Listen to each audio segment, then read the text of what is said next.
चलो ठीक है, अभी शांत रोने से हवा आएगा। चलो ठीक है,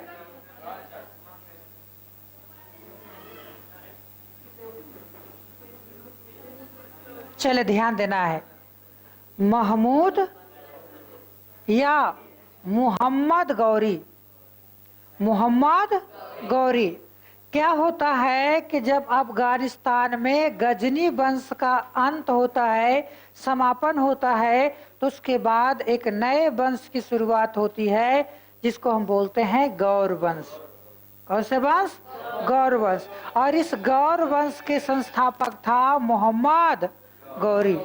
मोहम्मद गौरी। और मोहम्मद गौरी जो है आज आज तक जितने भी तुर्क आक्रमण हुए वो भारत में धन लूटने के लिए किया था, लेकिन मोहम्मद गौरी पहला ऐसा शासक था जो भारत में साम्राज्य की स्थापना करना चाहता था, और इसने भारत में एक नए साम्राज्य की स्थापना का नींव रखा। वो नए साम्राज्य कौन था? दिल्ली सल्तनत। क्या कहेंगे? दिल्ली सल्तनत। क्वेश्चन भी आएगा कि दिल्ली सल्तनत का नींव किसने रखा था? तो मोहम्मद गौरी ने। क्या होता है कि पहली बार 1175 ईस्वी में, कब? 1175 ईस्वी में इसने मुल्तान पर आक्रमण किया। कहाँ? मुल्तान पर आक्रमण किया। और उस समय मुल्तान का भारतीय राजा हुआ करता था दाऊद। कौन था? दाऊद। भारतीय राजा था दाऊद। और ये दाऊद क्या होता है? इस युद्ध में हार जाता है। दाऊद क्या हुआ? इस युद्ध में हार गया। इसके बाद जो है 1178 ईस्वी में पुनः मोहम्मद गौरी ने दूसरी बार गुजरात पर आक्रमण किया। कहाँ? गुजरात पर आक्रमण किया। और उस समय गुजरात के राजा हुआ करता था भीम द्वितीय। कौन था? भीम द्वितीय। और भीम द्वितीय जो था वो चालुक वंश के राजा था। किस वंश के? चालुक वंश के राजा था। इस युद्ध में आपको मोहम्मद गौरी की हार हो जाती है। मोहम्मद गौरी की हार हो जाती है और भीम द्वितीय क्या करता है? जीत जाता है। कहा जाता है कि मोहम्मद गौरी को दो नाम से पुकारा जाता है। एक है मोहम्मद बिन समा। क्या नाम है? मोहम्मद बिन समा। मोहम्मद बिन समा। और एक है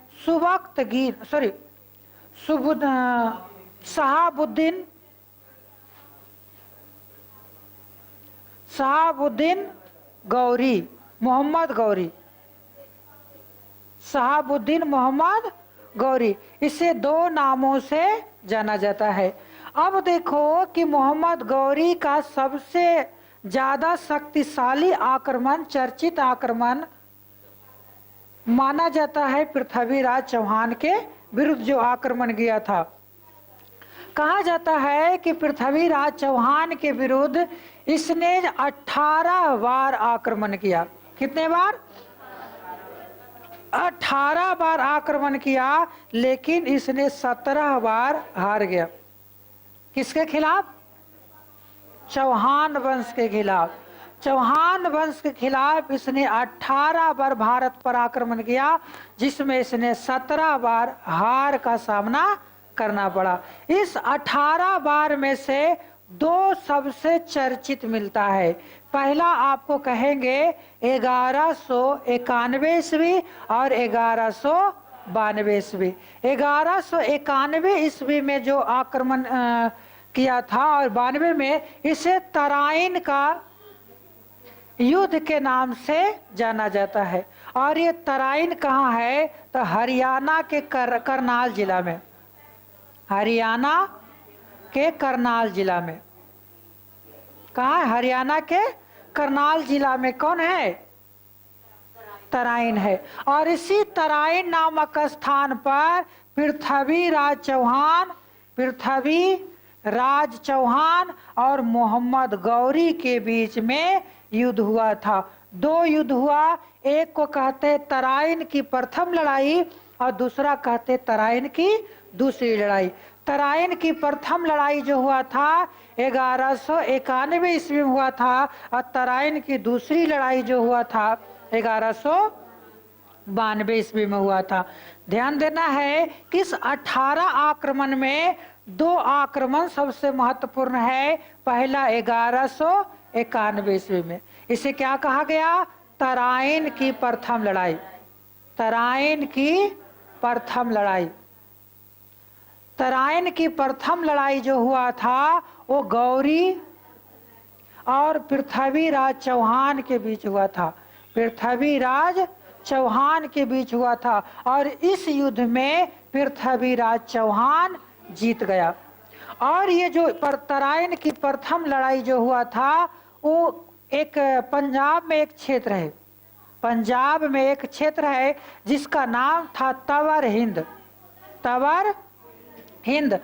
तवर हिंद को लेकर आज वर्तमान समय इसको बोलते हैं भटिंडा। वर्तमान में क्या बोलते हैं इसको? भटिंडा। अन्य भटिंडा को लेकर मोहम्मद गौरी और पृथ्वीराज चौहान के बीच में युद्ध होता है, लेकिन इस युद्ध में भी गौरी की हार हो जाती है। फिर 1192 ईस्वी में दूसरी लड़ाई होती है, तराइन की दूसरी लड़ाई। तराइन की दूसरी लड़ाई। और ये तराइन की दूसरी लड़ाई में मोहम्मद गौरी को एक व्यक्ति साथ देता है जिसका नाम था जयचंद। जयचंद। और यही जयचंद के कारण तराइन की दूसरी लड़ाई मोहम्मद गौरी जीत जाता है, और इस युद्ध में पृथ्वीराज चौहान का हार हो जाता है। और हारने के बाद तवर हिंद यानी पंजाब के क्षेत्र में मोहम्मद गौरी का अधिकार हो जाता है। अब देखो, जब अधिकार हो गया पंजाब पर, तो हरियाणा का क्षेत्र है एक, नाम सुना होगा, जो महाभारत काल में उसकी राजधानी थी, इंद्रप्रस्थ। क्या नाम था? इंद्रप्रस्थ। एक और नाम आता है जी,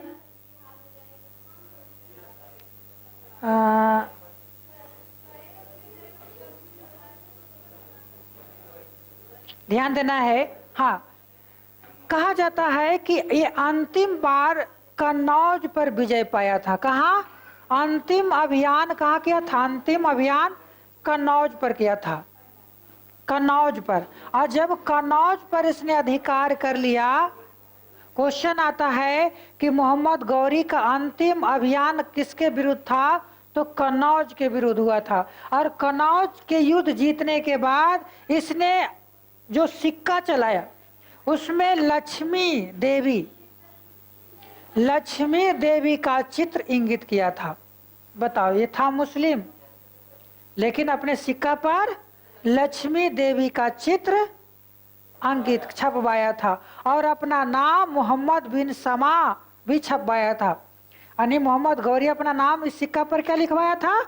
मोहम्मद बिन समा, और सिक्का पर लक्ष्मी देवी का चित्र भी इंगित करवाया था। अब कहा जाता है कि ये कन्नौज पर जीत हासिल करने के बाद उसने अपनी सैन्य टुकड़ियां इंद्रप्रस्थ में छोड़कर, कहा? इंद्रप्रस्थ नामक शहर में छोड़कर, नगर में छोड़कर वो वापस चले जाता है। और वापस जाता है 1206 ईस्वी में। कब? 1206 ईस्वी में। और 1206 ईस्वी में ही खोखरे जनजाति क्या करता है? मोहम्मद गौरी की हत्या कर देता है। और इस प्रकार से मोहम्मद गौरी के शासन समाप्त हो जाते हैं। लेकिन मोहम्मद गौरी जो है अपना सारा जीते हुए क्षेत्र अपने सेनापति कुतुबुद्दीन ऐबक, गुलाम था, सेनापति था, कुतुबुद्दीन ऐबक को सौंपकर वापस चल जाता है। और ये कुतुबुद्दीन ऐबक भारत में एक नए वंश की शुरुआत करता है जिसको हम कहते हैं गुलाम वंश। क्या कहते हैं? गुलाम वंश। ये तो था